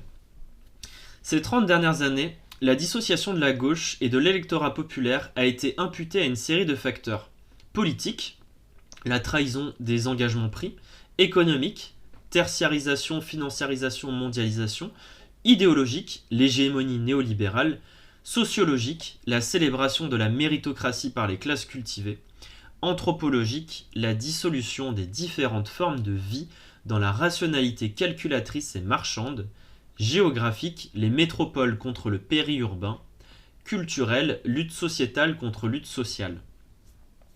De telles explications classiques ne dessinent un schéma cohérent qu'à condition de tenir compte également des deux causes plus rarement évoquées, les vertus modératrices que la menace soviétique exerçait sur les dirigeants du monde libre capitaliste d'une part, la dégradation du rapport des classes populaires à la politique institutionnelle d'autre part.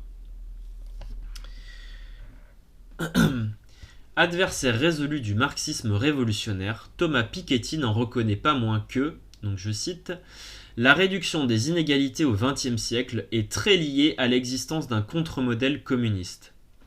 Par la force de pression et la menace qu'il a représentée pour les élites propriétaires dans les pays capitalistes, il a très fortement contribué à transformer les rapports de force et à permettre dans les pays capitalistes l'émergence d'un régime fiscal, d'un régime social, d'un régime de sécurité sociale qui aurait été très difficile à imposer sans ce contre-modèle. Ça c'est vrai que c'est un truc qui est très intéressant. En fait, jusqu'à la chute du mur, du coup, il y avait vraiment l'opposition entre deux blocs. Et malheureusement, le bloc qu'on considère communiste, de l'époque, qui était celui globalement de l'URSS, etc.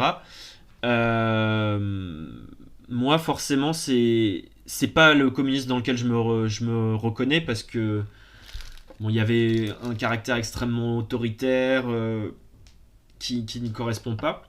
Mais en fait, effectivement, l'intérêt que existait ce pôle-là, c'était que y avait une vraie lutte idéologique entre ces deux mondes, qui était le monde libéral, capitaliste, qui était porté par les États-Unis et l'Europe de l'Ouest. Et en fait, si ils menaient une politique qui était trop décourageante, trop dégradante, trop attaquante pour les classes populaires, et ben en fait, il y avait tout le risque que ces gens, les classes populaires se détournent de ces idées-là et se disent que finalement, chez les soviétiques, on a l'air de mieux vivre, quoi.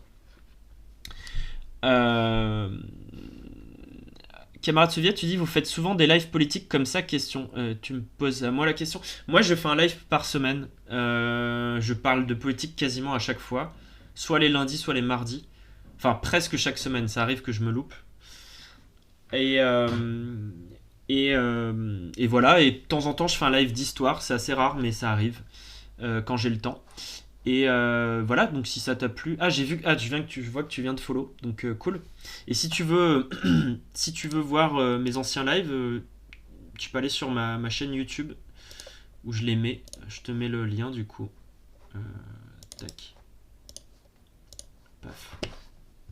Voilà, ça marche. Et ben, à une prochaine alors.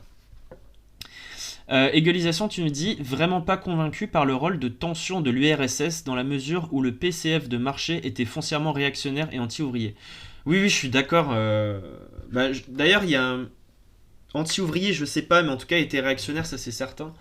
Il y a une vidéo là qu'ils ont sorti, Usul et Cotentin sur Blast, sur Marché, que j'ai trouvé très chouette. Je vous recommande d'aller la voir, elle est pas mal du tout.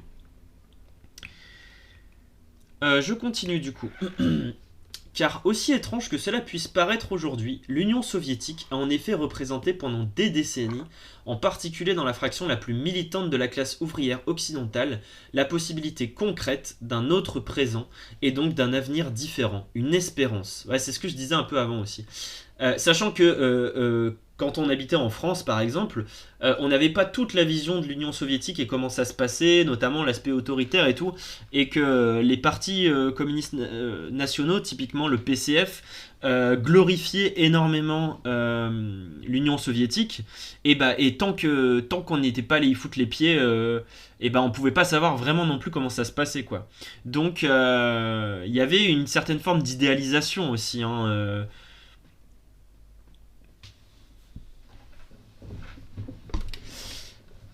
Ah oui, alors ça c'est intéressant ce que tu dis, égalisation. Tu disais qu'il était anti-ouvrier dans la mesure où le prolétariat dont il parlait était fantasmé comme blanc, français, et qu'il rejetait sa France lumpen, donc c'est-à-dire la frange la plus exploitée des classes populaires qui sont les immigrés souvent. Ouais, c'est vrai, il avait un côté très nationaliste, quoi, enfin très patriote, franchouillard, c'est clair. Euh, alors je continue. Alors, il n'est pas de politique sans foi en l'avenir, et c'est précisément cet alliage de désir, d'illusion et d'espoir qui a disparu dans les années 1980. Au moment précis où la conversion libérale de la gauche de gouvernement anéantissait par ailleurs des bastions industriels, ce qui eut pour effet de mettre hors jeu le groupe social qui depuis les années 1930 occupait le terrain. La dépolitisation, que commentateurs et sondeurs imputent aux classes populaires, n'est que le nom dont ils affublent le refus d'un jeu où l'on estime n'avoir plus rien à gagner. Bah ouais, ça je suis assez d'accord là-dessus. Et le retrait des uns consolide le monopole des autres. À mesure que la proportion des diplômés du supérieur augmente, moins de 5% après la guerre, ils sont plus du tiers aujourd'hui en Europe et aux États-Unis. Ils deviennent culturellement hégémoniques et électoralement décisifs. Il leur paraît alors moins nécessaire pour l'emporter politiquement de forger des alliances avec les autres, ce qui exige bien sûr qu'on tienne compte de leurs priorités. Mhm. Dans les années 1950 et 1960, les riches et les diplômés votaient à droite, pendant que les pauvres et les non-diplômés votaient à gauche. Ce n'est plus le cas. Le titre universitaire, c'est-à-dire la position d'expert, de cadre, de spécialiste, conduit à voter à gauche et amène parfois par réaction ceux qui ne sont ni experts ni diplômés et qui se sentent méprisés par les experts et par les diplômés à graviter en sens inverse. Ça, c'est assez juste. Il y a le dernier livre de Thomas Piketty, je ne sais pas comment il s'appelle, qui a parlé de ça, où il faisait il a fait une grosse enquête comparative dans plein de pays sur la sociologie électorale et qui montrait qu'il y a pas mal de pays où justement, et notamment la France, où il y a une partie des diplômés, mais alors pas forcément les diplômés les plus possédants notamment, mais qui sont plutôt de gauche, ouais.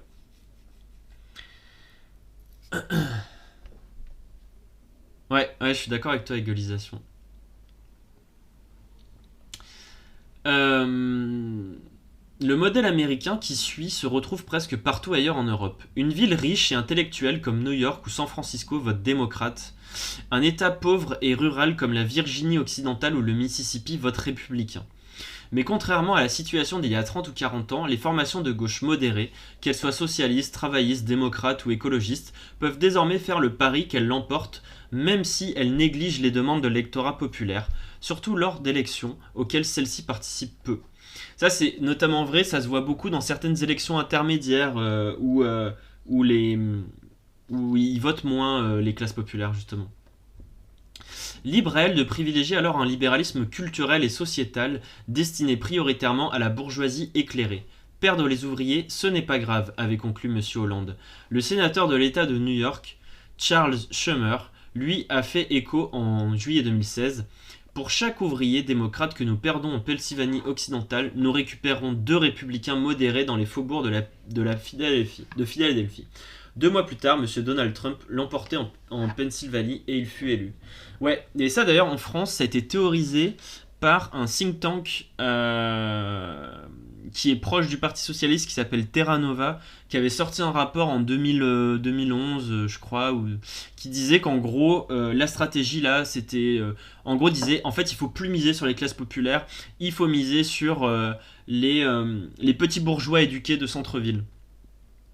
Et c'est ce qu'a fait le PS d'ailleurs. Et par exemple, qu'il le veuille ou non, c'est aussi une frange très importante de l'électorat d'Europe Écologie Les Verts, par exemple. Et d'ailleurs, ça se voit.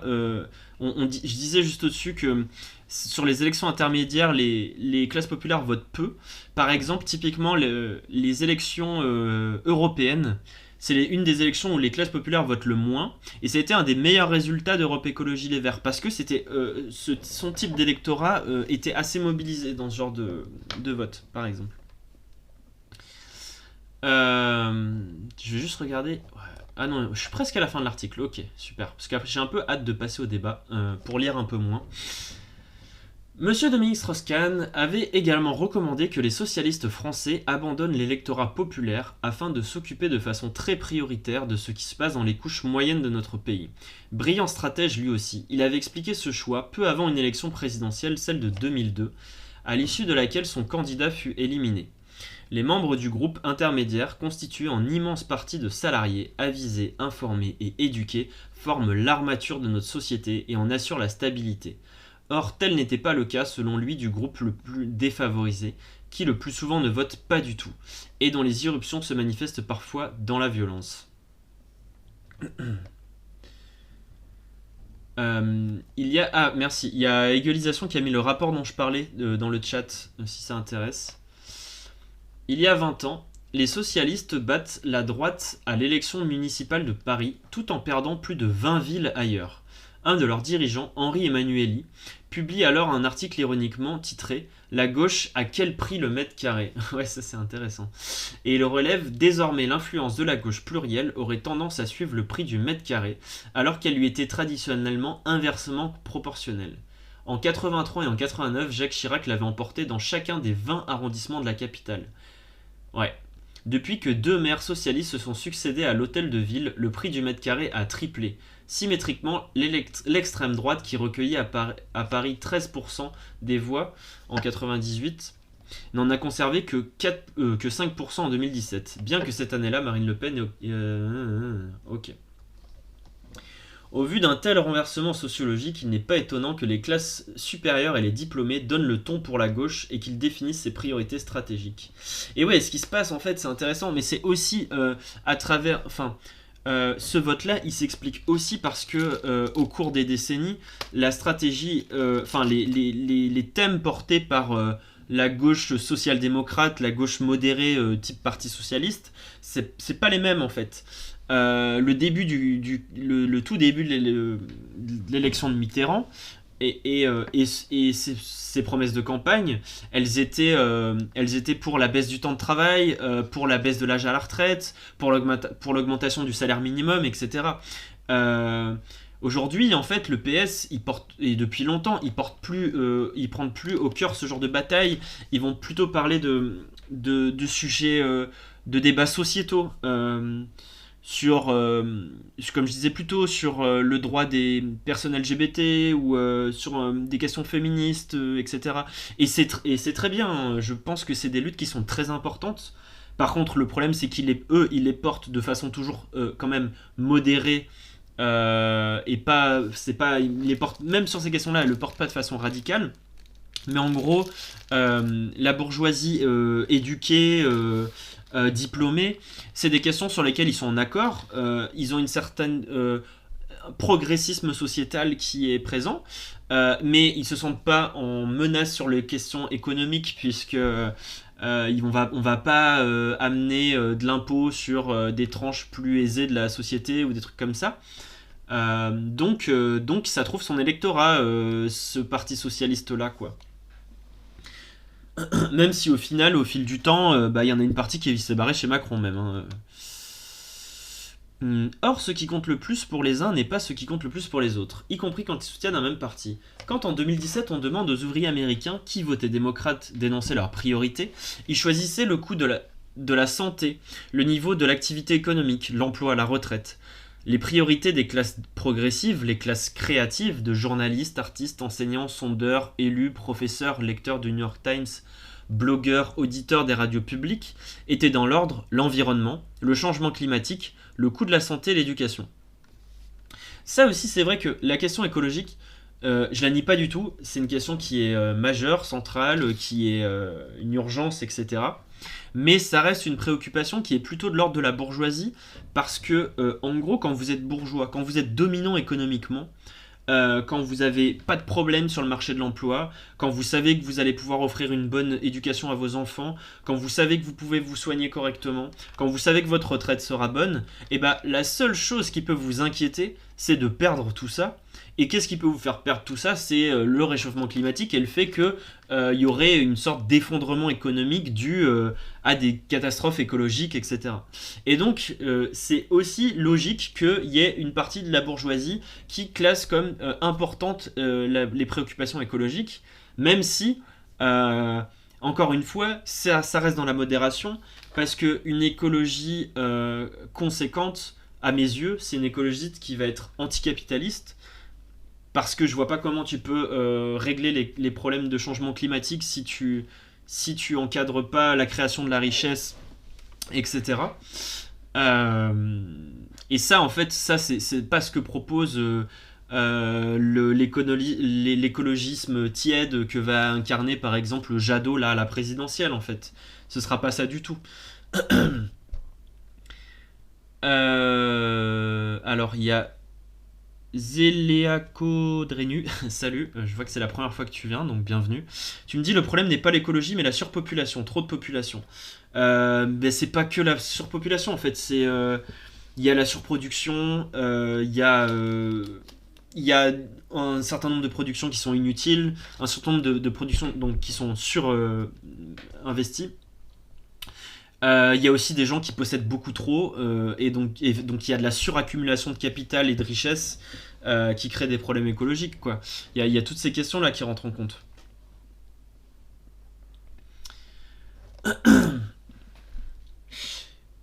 Non, alors quand je dis de la surproduction, c'est qu'on produit plus que les besoins des gens. C'est pas qu'il y a trop de gens, c'est on produit plus que ce que les gens ont besoin, parce qu'il y a besoin de vendre. Et donc du coup, pour vendre, on va créer du besoin, donc on va faire de la pub en masse, on va matraquer. D'ailleurs, les dernières crises économiques, c'était des crises de surproduction, c'est-à-dire que on avait produit trop de de produits manufacturés que ce que les gens étaient capables d'acheter, et donc du coup ça avait créé des perturbations économiques qui avaient entraîné des crises. C'était pas des crises économiques parce il nous manquait des choses en fait.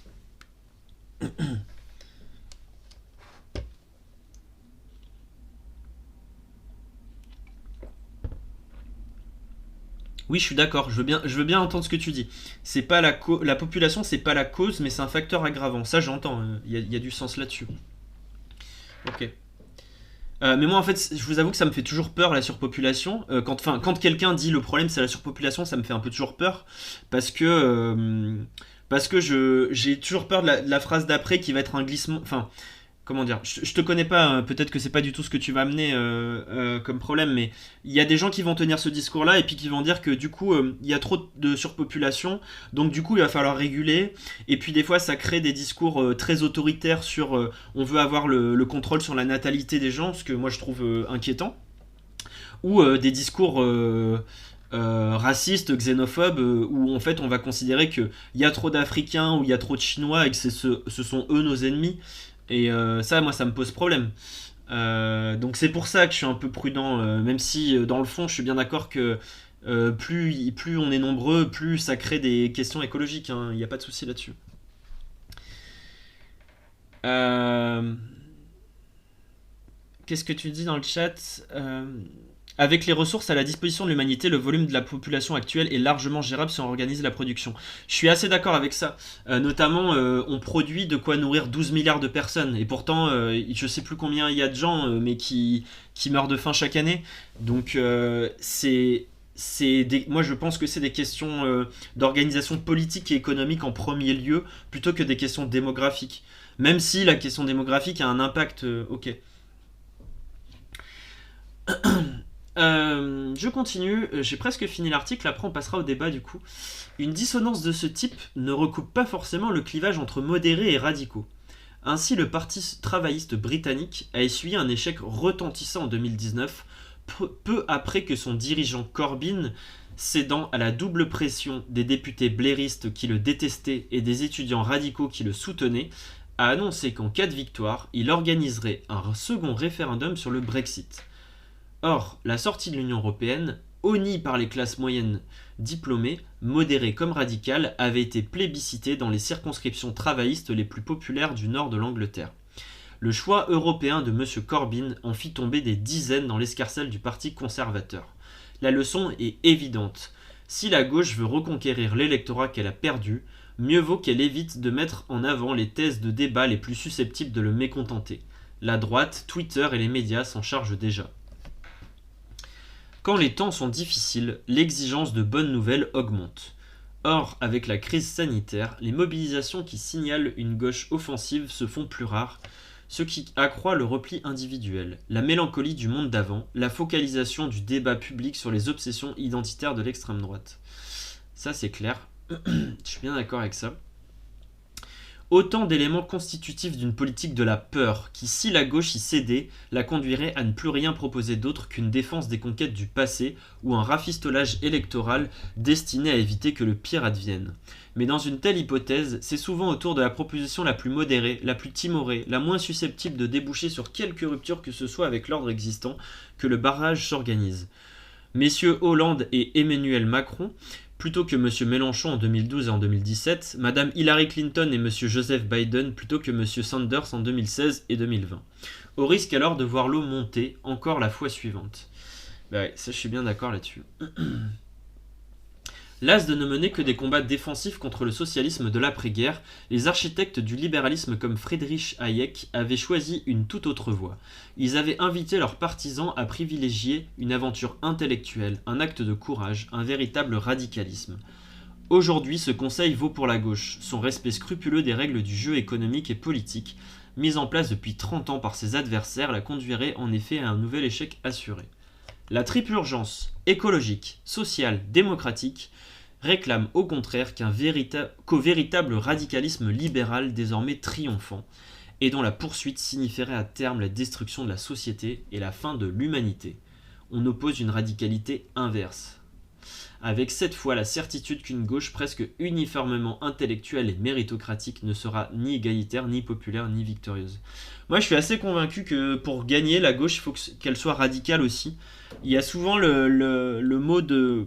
le signal de... Enfin, j'entends souvent le fait de dire oui mais en fait on est obligé de modérer parce que on a besoin de toucher un électorat assez large, etc. Mais je suis pas sûr de ça, surtout aujourd'hui, enfin, surtout à l'époque d'aujourd'hui où enfin, il y a quand même